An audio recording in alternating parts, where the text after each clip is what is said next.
We grew up, Nelda and I, both on farms. She was on a dairy farm while I was growing a row crop farm. We had cotton, corn, sharecroppers, and whatever, hard time. And we had other ambitions when we were younger.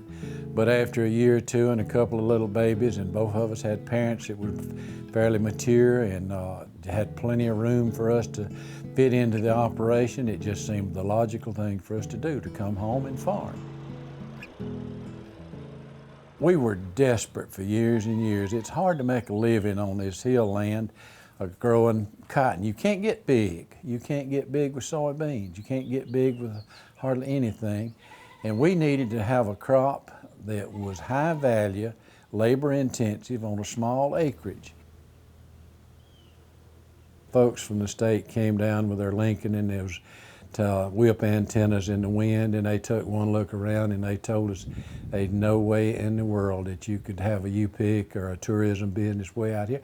Folks ain't gonna come. You hadn't got no metropolitan area, no big cities, no nothing. They got in their car and they left. Well, there ain't no telling how many millions of dollars has been through this operation. Folks will come. The year 2000, when everybody thought the world was coming to an end, I never seen that many people in my life. And I climbed up and counted them. I counted nearly 600 butts turned up in that field of picking butter beans and peas at 9 o'clock in the morning. When we started 20 years ago, everything was U-pick. Now, as we have moved down through the years, people have got more money than they know what to do with. And the older people that like to pick have died off. We have a younger clientele now on the U-pick operation, and they want us to pick it. They want a quality product that's grown locally, but they don't like to get out there and sweat, and they don't know how.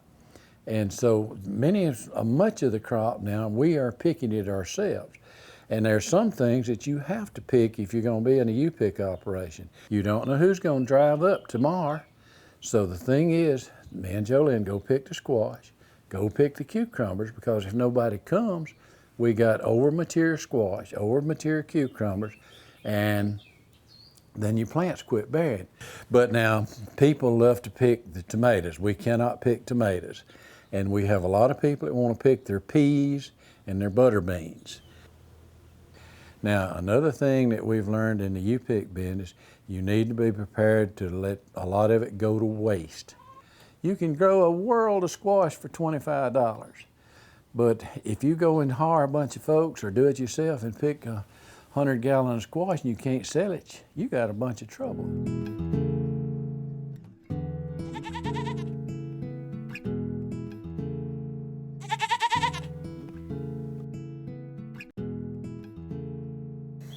Nelda and I, our vice is we like to travel and we like this primitive stuff. And we built all these old log houses in the barns and whatever. And our Jolene got into the family and she said, folks will pay just to come out here. And lo and behold, the first time she put the feelers out to the different schools and a little advertising and got a few pumpkins together and some square hay bales. And the children just came from just blew my mind. There was no word apart. And shoot, this beats a punk out of growing soybeans and peanuts that you have to give away over in Alabama. We backed that off with some more row crops. We gave up about 250 acres of good bottom land. It was great for peanuts, and we're cutting back and concentrate more on the ag tourism. Because shoot, I like that business.